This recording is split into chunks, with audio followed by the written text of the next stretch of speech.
Hey guys, it's Jamie. So, my flag fell, and yes, it's an act of homophobia, transphobia, and everything. I agree. Um, I guess in the past week, I've just really been recovering because I got COVID, unfortunately, and surprisingly, my partner didn't. So, yay for my partner, boo for me. But I'm fine now, and as you may have heard from my last voice, I was not feeling that great. So, in today's topic is going to be quite hard because it's a personal topic, and at the same time, it's something which I've struggled with a lot. And I know it may sound sort of, again, because I'm a victim of abuse, if when I talk about such things, I feel like um,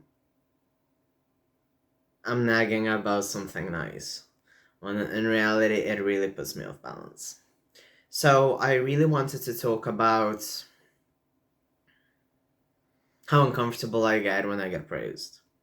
So, in case you're new to this channel, I was heavily abused until the age of 26, and the the abuser wasn't really punished for anything really, and I even had to walk away from the situation because further people were abused, and I was told not to report.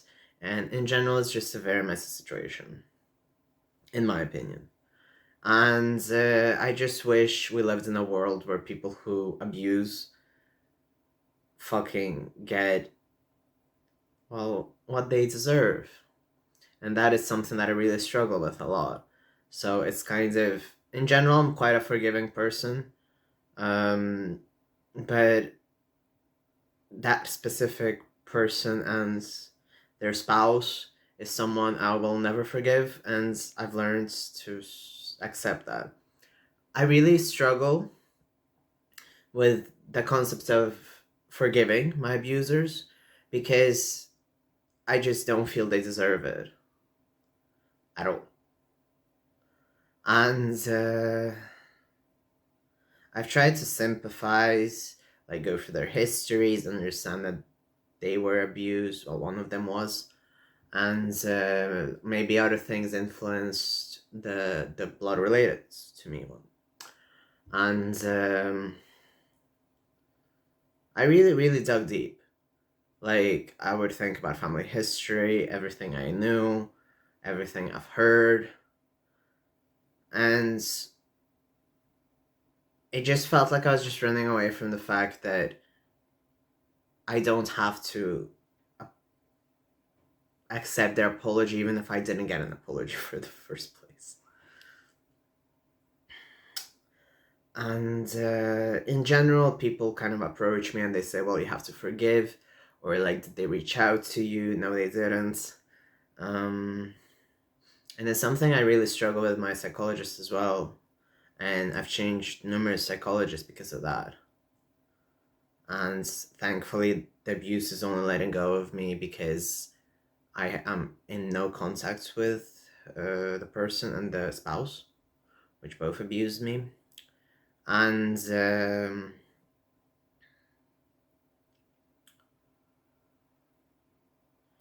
I I just get like, well, you should try to forgive them. And in general, a strong part of, and this is something my partner mentioned, well, I'm kind of in a Catholic society, right? So you've got the whole thing about Catholicism is that you have to forgive. And as much as, for instance, I admire certain acts like, sure, John Paul II is controversial, but I still think that the fact that he went to the man who tried to murder him and he accepted his apology and met him in jail and forgave him was absolutely a holy thing, and it was it's something I actually talk to a lot when people ask me for advice, and I say, like, we can't always be like John Paul II and forgive everyone like that. um Like, I don't have that in me to just, you know, say it's fine what you did to me and have you destroyed me as a child. No, I do not have the energy and capability for that. And because I was really, really told that I will never amount to anything and everything I should be proud of is shit, that I'm not serious about life, that I'll never be loved. These are really loaded statements which you should not be giving to a child or a teenager. In the space where you confront them, where you abuse them psychologically, where you start stalking them, where you break into emails, passwords, live journals, anything. And I truly wish that no one goes through that.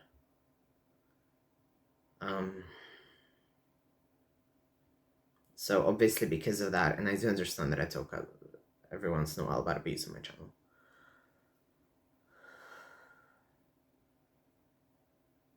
I can't accept compliments.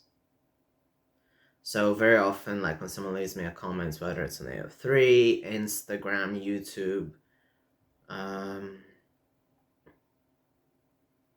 I find it very difficult to reply. I just freeze up and I just go, I don't want to see this. I find it very difficult.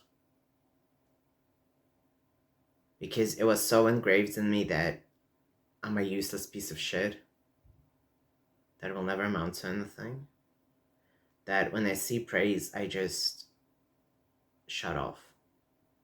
I don't want to see it. I can go hysterical. It's a trait which I really want to change in me. So every time I get a comments, compliments, a message on Instagram, anything, I find it very difficult. I just can't accept it. So, you know how people always would say on Instagram back when, you know, I tried Instagram properly? Stuff like, well, reply to every comment you get. I couldn't. I would delay them for days. And I remember even in my peak fanfiction days, when I'd get a lot of comments, I remember certain fans would approach me, or I even met a fan once. And people would tell me in depth how much they enjoy my stories. And I would start asking very detailed questions about the fic because I thought that maybe they were just trying to flirt with me or anything. But I couldn't comprehend the fact that someone was actually interested in my art. And I remember I had a person who kept telling me that they were reading it at the time, one of my novels, and I was just like, they can't possibly be reading this. No one can be that obsessed, that into my literature, which I produce. And every once in a while, because I worked in marketing, when things sort of like go good for me number-wise, I just freak out. So I don't really intend to become a big YouTuber. All I want to do is just speak about politics, speak about trans stuff, and just get some money out of it. That's about it. I've had thoughts where I was like, okay, maybe I want to like do big changes in organizations and stuff, but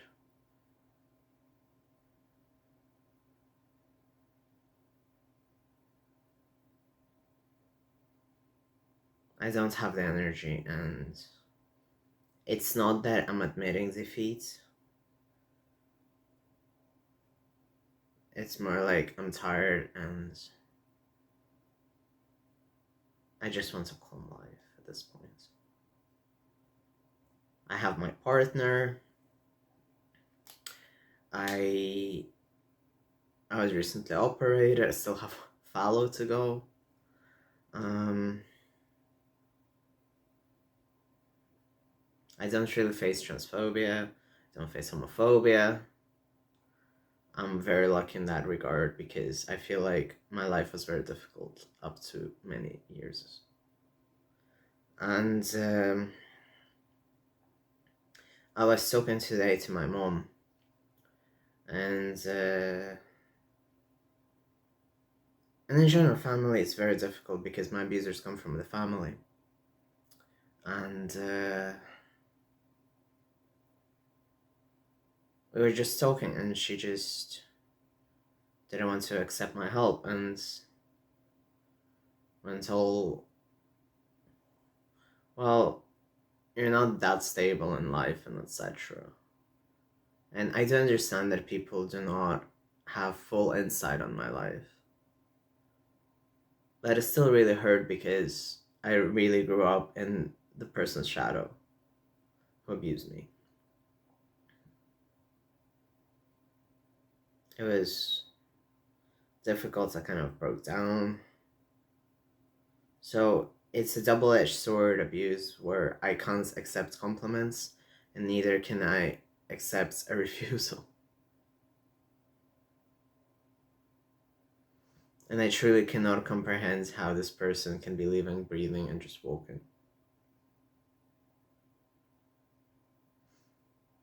And I always feel like I'm very, very open, and people then tell me, no, you're actually very private and very quiet.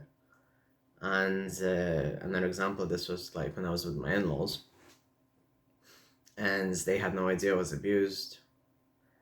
And they actually said stuff like, oh, you were cuddled all your life. And I was like, what? And those things really spook me because is that the impression I give? Do people really think I was coddled? And that terrifies me because do people really make these assumptions? Because I know that everyone depressed kind of focuses on their own lives and they say stuff like, I had the worst life.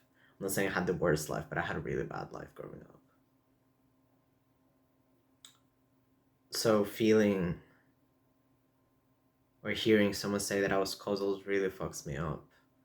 And one thing is to hear it like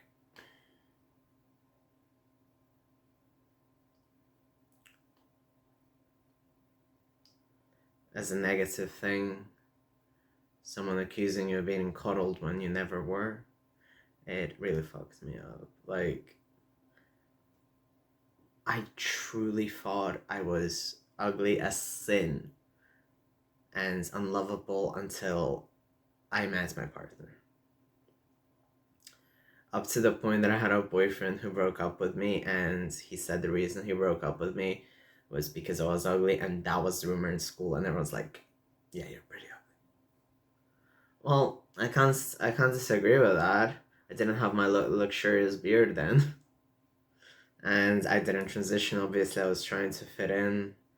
I was very mask passing.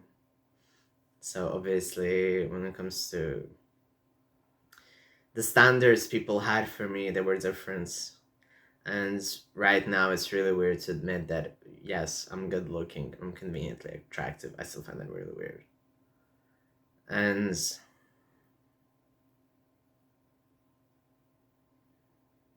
it just fucks me up how people just assume things that just because they think you have your shit together, that means that something was absolutely fine and you never had anything wrong in your life. That's really not the case. And I had this because I don't know how many of you are from Reddit, how many are just from YouTube, but I'm a mod on a Discord server, and the Discord server blew up after my post, and it felt very humbling, but at the same time, it really freaked me out. Because I find it really hard to accept success. I'm fine when it comes to me slowly, and that's why I appreciate my slow YouTube growth. Obviously, I want to get monetization, but after monetization, I don't really want something. I just want to just talk, get my likes, talk to comments somehow when I have the courage. So this is pretty much me being candid. So I just wanted to shed on abuse once again. I'm sorry for talking about abuse. I just want to raise awareness. And since we're on that topic, women can be harmful, women can be abusers. My abuser was a sibling and a woman, my main one. So thank you very much for watching. And I truly hope that everything will be okay. Thank you very much. If you liked it, obviously like, subscribe. That's what I have to do to stay on YouTube.